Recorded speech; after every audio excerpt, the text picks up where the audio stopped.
할렐루야.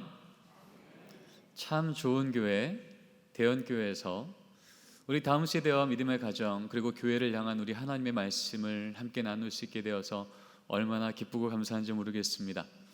수많게 오늘 말씀 듣는 중에 하늘로부터 내리시는 우리 하나님의 크신 은혜와 능력이 우리 모든 성도님들 심령 위에 온전히 넘치기를 간절히 소원합니다.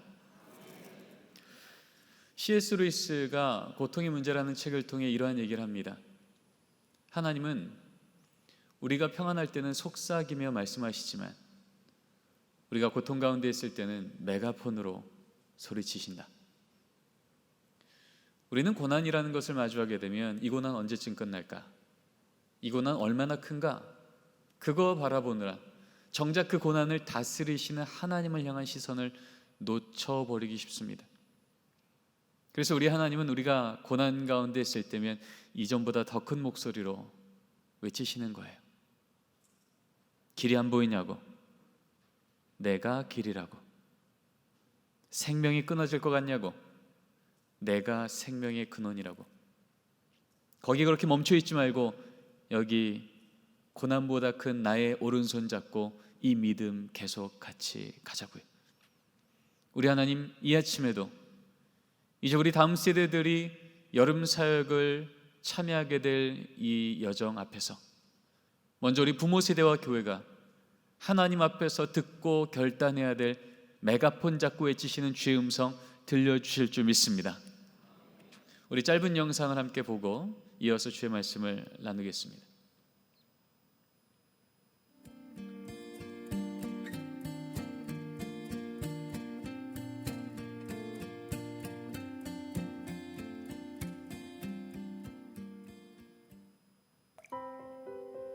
하나님의 크신 구원의 이야기가 끊어지고 있습니다.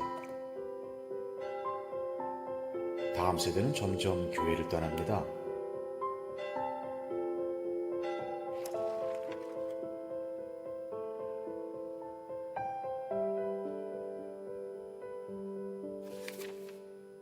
모든 사람에게는 자신만의 이야기가 있습니다.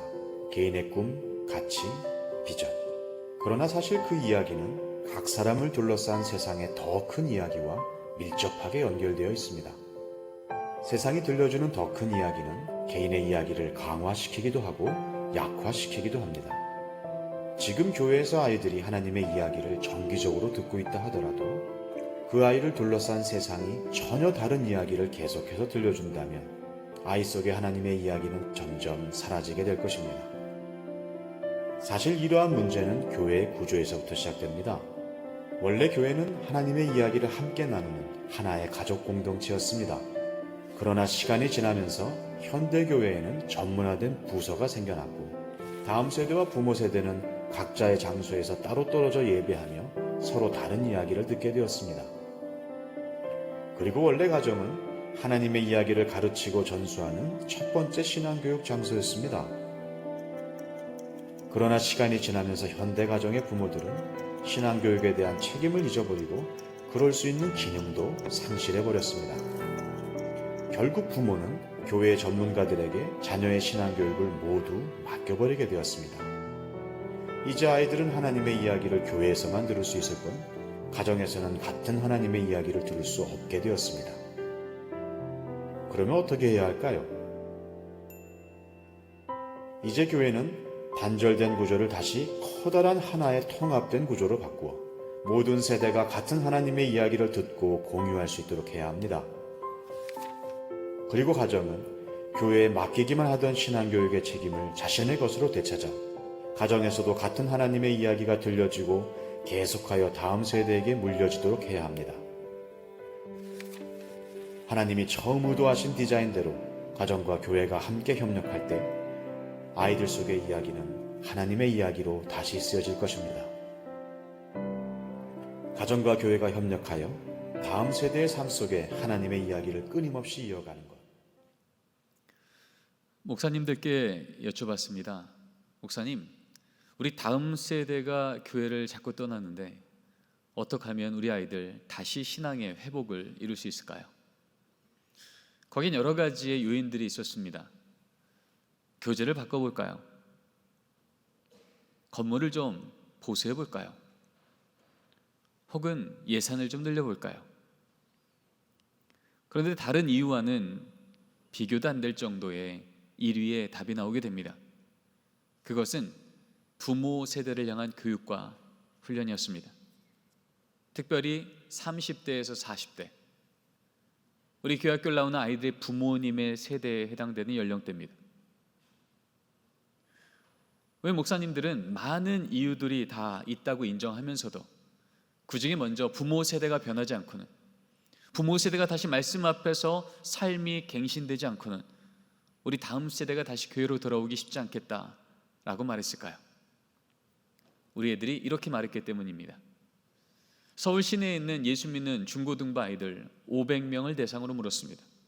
얘들아, 너희들 신앙에 가장 크게 영향을 준 요소가 뭐니? 그랬더니 2014년도에 물어봤을 때 1위 어머니 47.2%, 4위 아버지 9.8%, 합해서 약 57% 정도 되는 아이들이요, 전 부모님인데요 라고 말하더라는 것입니다. 똑같은 질문은 2년 뒤에 하게 됩니다. 그랬더니 이제는 어머니는 여전히 1위, 4위였던 아버지가 2위로 올라오게 됩니다. 57%였던 부모의 영향력은 70%에 육박하게 됩니다. 중고등부 아이들에게 있어서 70% 정도가 부모라고 말하고 있다면 우리 아동부는 어떨까요? 더 높을까요? 적을까요? 더 높겠죠. 부모님이 손잡고 교회에 오지 않으면 도대체 이번 주 교회 올 방법을 알 수도 없고 교회를 올 수도 없는 영유아 유치부 애들에게는 어떻겠습니까? 절대적이죠. 한마디로 이번 여름 캠프 올래 말래, 시험 기간인데 예배 올래 특강 갈래 라고 할 때 우리 아이들이 어디로 갈지 결정짓는 가장 큰 요소가 바로 부모들라는 것입니다. 이런 상황 아니겠습니까? 중학교 2학년짜리 딸아이 기말고사 기간이에요.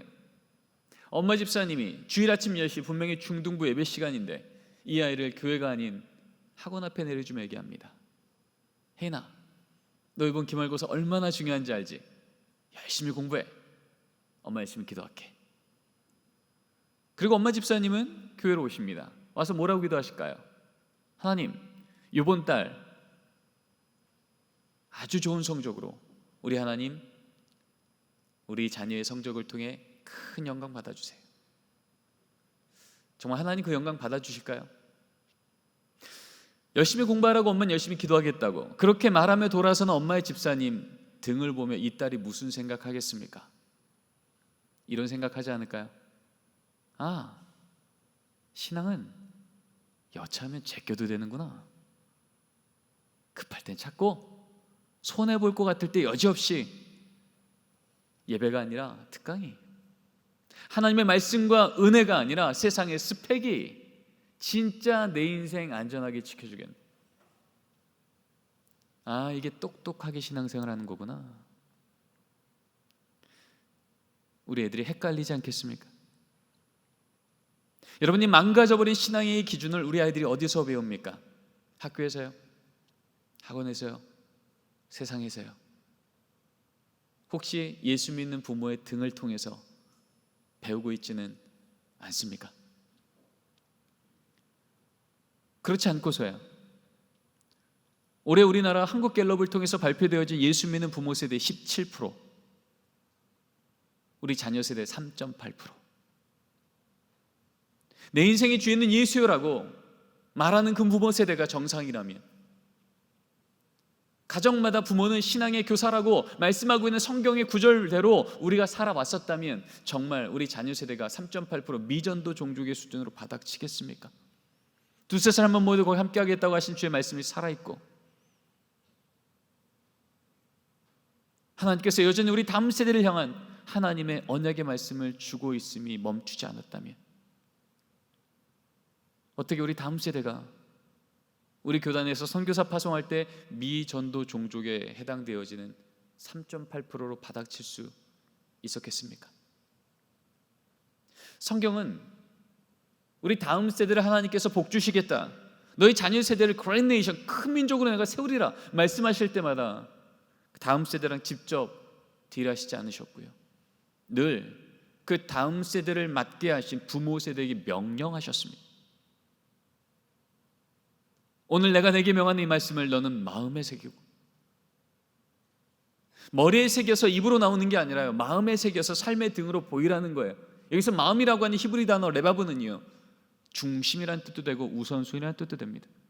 한마디로 예수 믿고 산다는 것, 하나님 믿고 산다는 것이 무엇인지 우리의 삶에 통하여서 중요한 결정마다, 중요한 삶의 패턴을 통하여 우리 자녀에게 보이라는 거예요. 앉았을 때든지 일어날 때든지 길을 갈 때든지 부지런히 가르쳐 지키게 하라.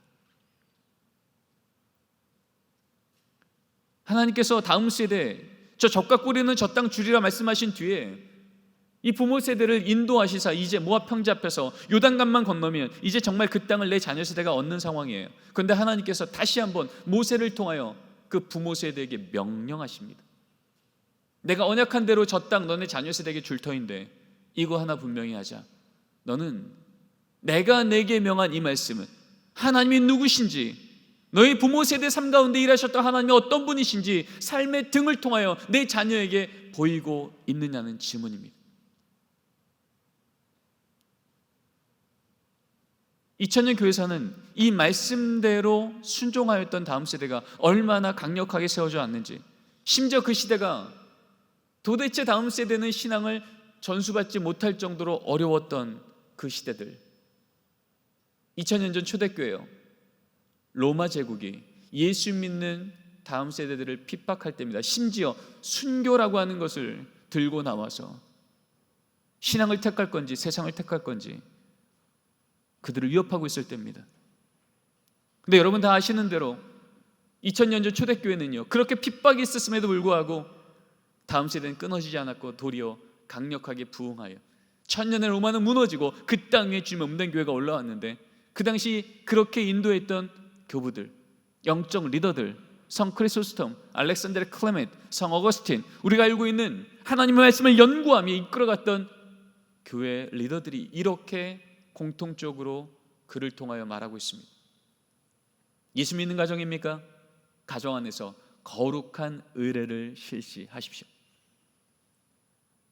예수 믿지 않는 가정에는 보이지 않는, 그러나 예수 믿는 가정에는 구별되어서 반복적으로 일어나는 삶의 패턴이 있어야 된다는 거예요. 뭘까요? 정기적으로 주의 말씀을 부모와 자녀가 함께 읽으며, 위기가 오면 무릎 꿇어 기도하며, 감사한 일이 생기면 손들어 찬양하는 일이 예수 믿는 가정 안에 있어야 된다는 거예요.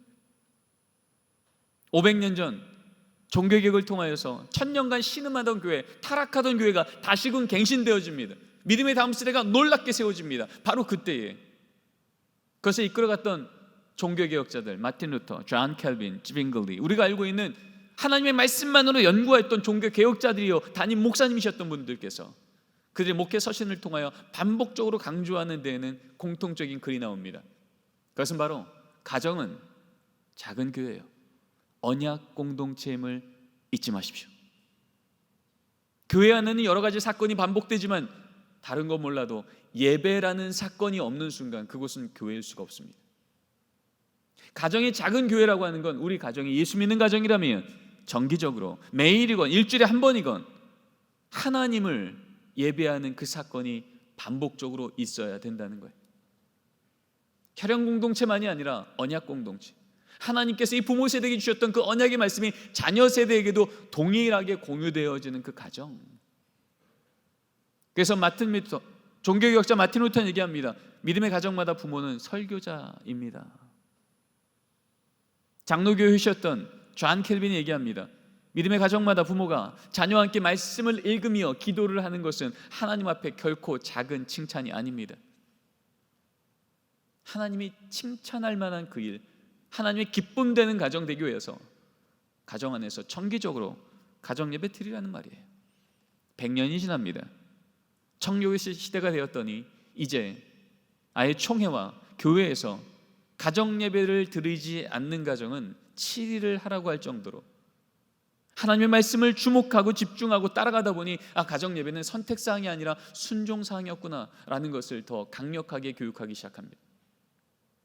1647년도 웨스트민스터 신앙고백서가 발간되면서 하나님, 저희가 믿는 하나님 이런 분이십니다. 예수는 이런 분이십니다. 신앙은 이것이고 경건하게 산다는 건 이런 겁니다 라고 고백하는 그 고백서가 발간되자마자 그들은 같은 해에 가정 예배 모범서를 함께 발간하게 됩니다. 왜요? 그렇게 믿고 산다는 건 가정 안에서의 이 반복적인 예배의 삶이 세워지지 않고는 불가능함을 알았기 때문입니다. 18세기, 19세기에 미국의 대부흥주의 운동이 일어납니다. 미국 교회가 타락하다 다시 한번 주의 은혜로 갱신되어지고 다음 세대가 강력하게 세워지게 됩니다. 청년 세대들이 헌신하기 시작하고 그 사회가 변화되기 시작합니다. 이것을 이끌었던 조나단 에드워즈 목사님께서 이렇게 선언하죠. 가정예배는 경건과 신앙을 위한 은혜의 수단입니다. 이런 말입니다. 여러분의 가정이 경건해지기 원합니까? 자녀 세대가 신앙을 갖기를 원합니까? 가정예배를 지켜내십시오. 왜요? 신앙은 하나님만 주시는 선물이기에 부모도 줄 수 없고 목회자도 줄 수 없고 오직 하나님만 주시는 선물인데 그 하나님께서 말씀을 통해서 뭐라 그러셨어요? 믿음의 가정마다 정기적으로 앉았을 때든지 일어날 때든지 신약 성경의 표현으로 하자면 너의 가족을 부지런히 살피지 않으면 믿음을 버린 자요 불신자보다 악한 자 아니라 말씀하시며 내 자녀가 어려서부터 성경을 배우고 삶을 통하여 하나님을 기억하고 고백하는 일을 인도하라고 말씀하셨기 때문입니다. 바로 우리나라에 복음을 전했던 선교 초기의 선교사님들, 우리 모삼열 선교사님 마찬가지고요. 호레이스 언더우드, 아펜젤러, 우리가 알고 있는 이 대한민국의 복음을 전했던 바로 그 초기 선교사님들이 바로 이 대부흥주의 운동의 끝자락에서 하나님의 은혜를 경험하여 하나님 저 어떻게 살지라고 할 때 저 조선 땅 가서 복음 전하라 말씀하셨기에 우리는 선교 초기 때부터 믿음의 가정마다 다음 세대에 대한 신앙을 부모 세대가 먼저 책임지며 교회가 함께 이것을 양육하는 일을 가라는 것을 배워왔습니다. 1918년도에 성경잡지라는 책이 발간될 때 놀랍게도 1권 1호 첫 번째 페이지에 가정예배라는 문장의 글이 쓰여집니다. 가정예배는 도덕 근본상의 작용이요 그리스도교의 일종 특색으로 수신제가의 요소로다. 그리스도교의 일종 특색이래요. 저희 집안이 예수 믿는 집안인지 안 믿는 집안인지 그것을 구별하는 특징이 뭐냐? 가정예배 있는지부터 보라는 겁니다. 수신제가요 나라 쫓아 뺏겨버린 그때에 우리 가정이 다시 한번 일어서고 우리 자녀 세대가 다시 일어서는 요소가 뭐예요? 하나님 이 나라는 망할 것처럼 보일지라도 이 나라의 진짜 주인이신 하나님이 우리 가정의 주인이시면 소망이 있습니다. 이 고백 가운데 자라났던 다음 세대가 빼앗긴 나라를 되찾게 하는데 한국전쟁으로 폐허되었던 이 땅 가운데 위대한 하나님의 나라와 교회를 세우는데 영적 리더로서 주께서 세우신 것을 우리는 기억하고 있습니다. 1922년도 조선 예수교 장로의 헌법에는 이렇게 기록이 됩니다. 가정예배는 집안마다 반드시 힘쓸지니 아침과 저녁으로 기도하며 성경 보며 찬송을 할지니라. 헌법입니다. 선택사항이 아니라 예수 믿는 가정이라면 마땅히 지켜야 될 기준이라는 거죠. 성경의 정언 명령입니다. 가정예배는 집안마다 가급적 힘쓸지니가 아니에요. 반드시 힘쓸지니. 이것이 우리가 봤던 신앙의 유산이요 이 유산 밑에서 우리는 그렇게 신앙을 배워 여기까지 온 것입니다. 오늘 우리에게 주신 하나님의 말씀, 믿음의 조상 아브라함을 하나님께서 부르시고 메소포타미아 땅 갈대아 우르 지역에서 지금 가나안 땅으로 가는 말하자면 아브라함 신앙의 초창기에 해당되는 얘기입니다. 아직 그 땅 도착도 안 했는데 하나님께서 지금 두 가정을 대비하며 말씀하십니다. 아브라함 가정에는 여호와의 이름을 부르는 제단이 있었는데 가정예배가 있었는데 똑같이 하나님께 복받겠다고 가고 있는 가정이지만 롯의 가정에는 양과 소와 장막만 있습니다. 근데 이 말이 적히자마자 롯의 가정은 소돔 땅으로 들어갔고 아브라함 가정은 가나안 땅 들어갔다고 성경은 말합니다. 왜 그랬을까요? 여러분 족장시대 때 친족 아비집을 버리고 다른 지역으로 간다는 건 인생 걸었다는 얘기잖아요. 나는 믿었다는 겁니다. 하나님 우리 가정 복 주실 거 맞지요? 우리 이 여정걸으면 하나님 복 주실 거 저는 믿습니다라고 머리로 동의하고는 있으나 당장 오늘 하루 눈앞에 보이는 양 챙기느라 소 챙기느라 장막 챙기느라 가족이 모여 여호와의 이름을 부를 여유가 없었던 가정, 한마디로 우리 가정 안에 우선순위가 무너졌던 가정. 그럴 때 어떤 일이 생깁니까? 소돔 땅이라고 하는 매력적으로 보이는, 세상적으로 볼 때 너무나도 매력적인 땅, 여기 사람 많네, 직장 많네. 이 소돔 땅에 딱 나타나니 어떻게 돼요? 하나님을 알지 못하는 백성과 하나님을 알지 못하는 가정과 조금도 다르지 않은 선택을 하게 됩니다. 우리 집에 있는 양소 장막 요거 들고 들어가면 살만하겠네. 이게 복받는 인생이구나. 하나님은 보이지 않고 복처럼 보이는 것, 그거 쫓아 들어가다 망할 도성으로 들어간 롯의 가정과 복의 근원이신 그 재정을, 그 건강을, 그 지혜를, 그 리더십을, 그 상황을 홀로 주관하시는 그 하나님이 우리 가정의 주인 되심을 기억하며 걷는 걸음마다 정기적으로 멈추어 하나님, 우리 가정 어떻게 선택하는 게 하나님이 기뻐하시는 겁니까?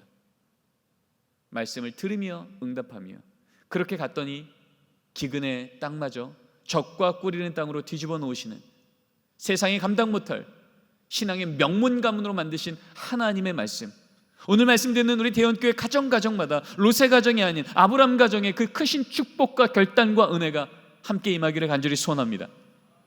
성경을 봐도, 교회사를 봐도 가정예배는 우리가 선택사항이 아니라 순종사항인데, 그동안 우리 안에 가정예배가 머리로는 동의됐지만 실제 삶으로는 실천되지 못했던 것이 우리의 모습이었습니다. 하나님은 우리가 할 수 없는 것을 시키시는 분이 아니라 할 수 있도록 도우시는 분이십니다. 그럴 때 우리 가정에게는 적용 안 되는 것처럼 보이지만 주의 말씀이 선포되는 순간 이것은 우리 가정을 향한 하나님의 계획이구나, 하나님의 언약이구나 라고 우리의 믿음의 문이 열리기 시작할 때, 오늘 이 말씀을 통해 우리에게 주시는 이 가정예배 축복이 우리 가정마다에 간증되기를 간절히 소원합니다. 가정예배에 대한 정의를 시대마다, 교단마다 그 다른 정의들을 다 모아봤더니 결국 한 문장이 남더라고요. 이렇게 정의가 됩니다. 가정예배란 가족이 함께 하나님을 기억하고 감사하는 겁니다. 더 짧게 줄이면 세 단어만 기억하시면 됩니다. 가족이 모이고요, 하나님 기억하고요, 감사하시면 됩니다. 그런데 가정예배에 대한 우리 안에 오해들이 있기에 이 시간 오늘 주신 말씀을 기준으로 중요한 가정예배 성경적 원리 두 가지를 함께 나누고자 합니다. 첫 번째 원리는요, 가정예배는 형식이 아니라 사건이라는 겁니다. 가정예배 드리십시오 하면 많은 가정에서 마치 지금 예배 드리는 것처럼 주일 오전 예배의 이 형식과 이 경건함을 그대로 우리 집에 구현해내야, 축소판으로 만들어내야 가정예배를 드렸다라고 착각하는 거예요. 성경에서 그렇게 말하면 우린 그래도 되죠. 그러나 성경에서는요, 가정예배에 대한 그 많은 사례들, 아브라함, 이삭, 야곱, 욥, 다윗, 느헤미야, 그리고 신약 성경에 나와 있는 그 많은 가정예배에 대한 말씀을 보면 하나님의 형식에 대한 얘기는 거의 얘기가 없으세요. 하나님은 사건에 대한 얘기를 하십니다. 오늘 읽었던 말씀에도 아브라함이 가정예배 드리는데 30분 드렸다, 안 떠들고 드렸다, 옷 갈아입고 드렸다, 이런 형식에 대한 얘기는 전혀 없습니다.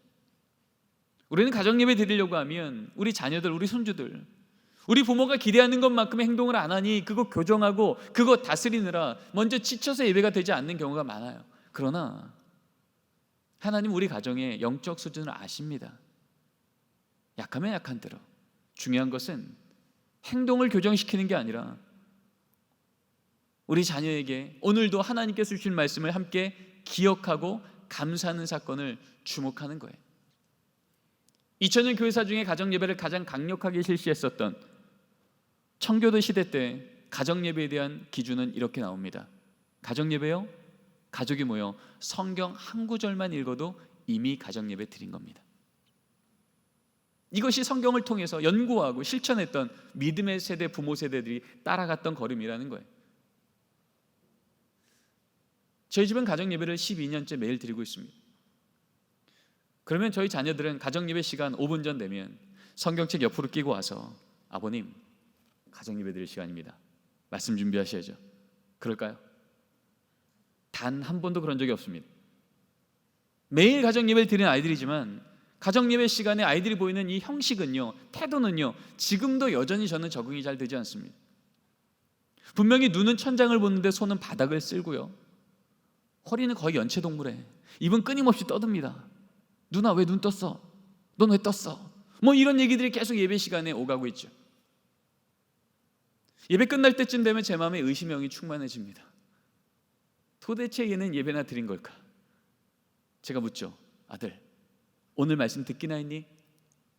분명히 제 눈에는 오늘도 장난치고 집중 못해서 예배 망쳐버린 아들밖에 안 보이는데, 속상한 제 마음밖에 없는데 그 입에서 나오는 말은 이런 말이 나오는 거예요. 아빠, 오늘 다윗이 골리앗 한 번 볼 때 여호와 6번 봤다는 얘기 아니에요? 걱정 마세요. 나도 힘들면 그럴 거예요. 걱정 노세요. 분명히 제 눈에는 집중 못한 아들밖에 보이지 않았으나 하나님은 우리 자녀의 연약함에 제한받지 않으시고 오늘도 심어놓고자 한 믿음의 씨앗을 강력하게 심어놓은 줄 믿습니다. 한 번은 제 연구실에 기자님이 오셨어요.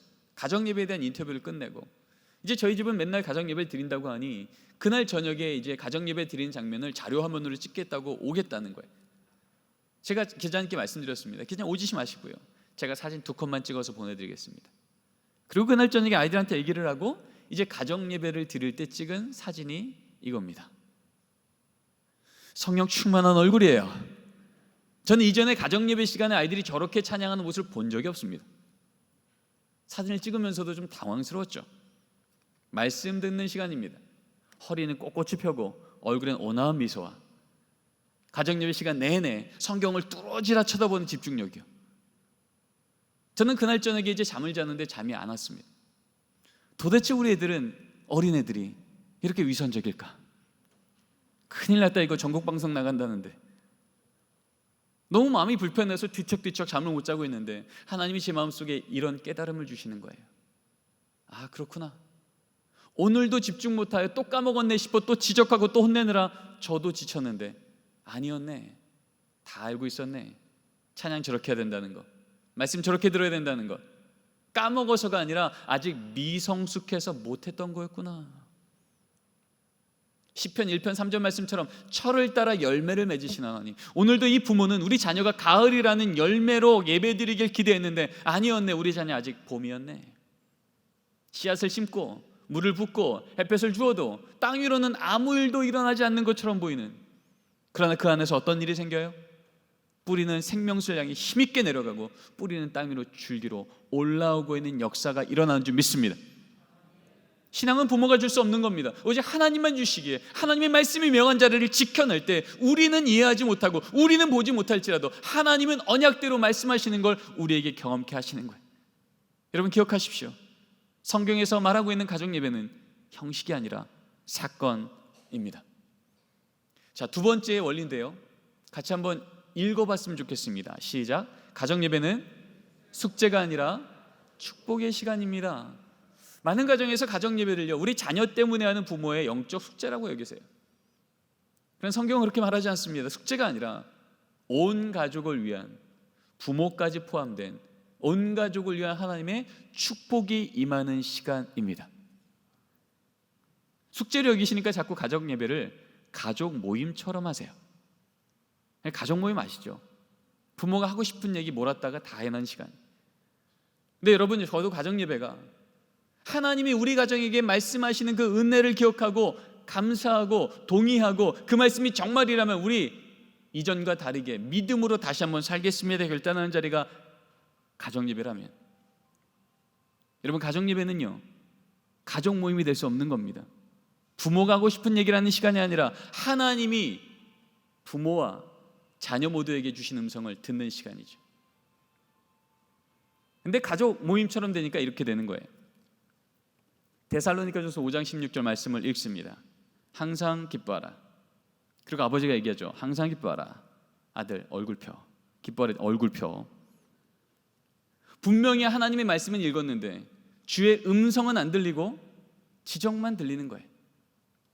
어머님이 또 기도합니다. 하나님, 우리 딸 이번 기말고사 10등만 오르게 해주시고, 만나지 말라는 기점 안 만나게 하시고, 우리 아들 게임 좀 그만하게 하시고.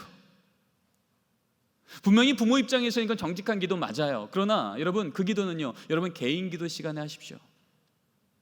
가정예배 시간은 오늘도 우리 가족이 모두 함께 주의 말씀을 기억하고 동의하고 결단하여 하나님 때문에 우리 삶의 방향이 바뀌는 자리가 가정예배라면 이렇게 바뀌겠죠. 항상 기뻐하라 읽고 나서 아버지가 얘기합니다. 항상 기뻐하라. 아들, 오늘 항상 기뻐하라는 말씀을 듣고 나니 네가 믿음 지키고 있는 것만으로도, 네가 건강한 것만으로도 기뻐하지 못했던 아버지가 부끄럽구나. 늘 하나님 앞에서 감사할 수 있도록 노력해야겠구나. 너는 좀 어떠니? 우리 아들이 무슨 생각할까요? 이거 괜찮네. 도대체 안 변할 것 같은 아버지도 성경 한 구절 옆에서 바뀌시네. 나도 내 인생 좀 바뀌었으면 좋겠는데, 나도 아버지처럼 하나님의 말씀 제대로 만나 내 인생 좀 바뀌었으면 좋겠다 라고 말씀 안에서 소망을 찾지 않겠습니까? 어머님이 또 기도합니다. 하나님, 오늘 우리 집에 또 어려운 일이 생겼습니다. 어려운 일이 생긴 걸 아심에도 불구하고 기뻐하라 말씀하시니, 하나님, 오늘의 이 어려운 일이 미래의 간증거리로 바뀌는 그날까지 하나님 인도하시는 동안 눈에 보이는 대로 원망하지 않게 입술에 파수꾼 세워주시고, 그렇게 인도하시는 하나님 오른손 꼭 잡고 갈 수 있도록 이 여종의 손에 믿음의 힘을 더하여 주시옵소서. 여러분, 이 기도하는 순간 이 딸이 무슨 생각하겠습니까? 이쯤이면 우리 엄마도 하나님 원망해야 되는데, 이쯤이면 우리 엄마도 절망해야 되는데, 여기 진짜 신앙의 거인이 앉아있네. 나도 우리 엄마처럼 하나님 제대로 만나 어떤 상황에도 흔들리지 않는 견고하고 멋진 인생 살고 싶다. 요즘에 성적 때문에, 외모 때문에, 돈 때문에 내 인생 너무 흔들려서 괴로운데, 나도 우리 어머님이 만난 그 하나님 깊이 만나 어떤 상황에도 요동치 않게 붙드시고 선한 길로 인도하시는 그 하나님 때문에 견고한 삶을 살고 싶다. 이 딸이 기도가 뭔지 그 자리에서 배우지 않겠습니까?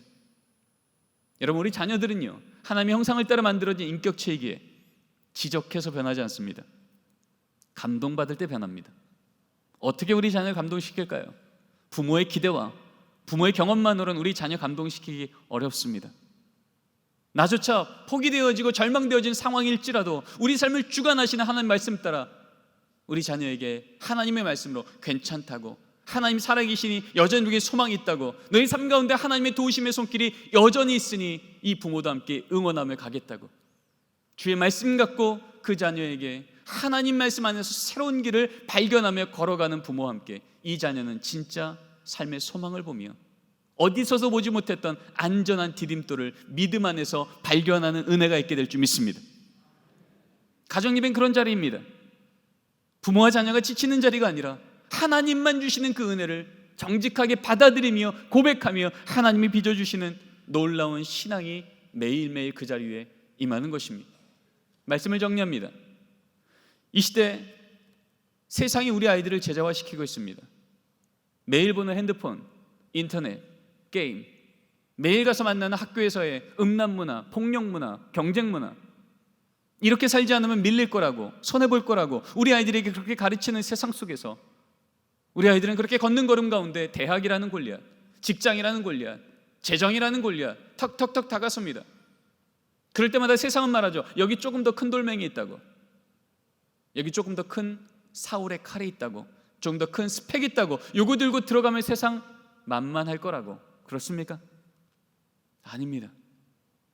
우리는 기억하죠. 골리앗을 쓰러뜨렸던 것은 다윗의 손에서 나갔던 돌멩이가 아니라 다윗의 입에서 나갔던 믿음의 고백입니다. 너는 칼과 창과 단창으로 내게 오니와 난 내가 목욕하는 만군의 여호와 이스라엘 군대 하나님의 이름으로 내게 가노라. 여러분, 우리 자녀 세대 손에 진짜 쥐어야 될 것은 세상의 스펙이 아니라, 더 큰 돌멩이가 아니라 골리앗보다 능히 크신 하나님을 향한 믿음의 돌멩이를 쥐어줘야 될지 믿습니다. 진짜 골리앗을 이길 수 있는 방법은 골리앗보다 능히 크신 하나님이 나와 함께 하신다는 이 믿음이 이 안에 분명히 세워졌을 때, 작은 돌멩이로도 쓰러뜨리시는 하나님, 그래서 세상 앞에 세상을 두려워하지 않고 세상을 긍휼히 여기며 나를 통하여 행하실 하나님을 마음껏 꿈꾸며 그 비전 갖고 실력 쌓아 나갈 때 세상도 주목할 만한 이 시대의 새로운 리더가 우리 가정마다 우리 대연교회를 통하여 아름답게 일어나게 될 줄 믿습니다. 기도하시겠습니다.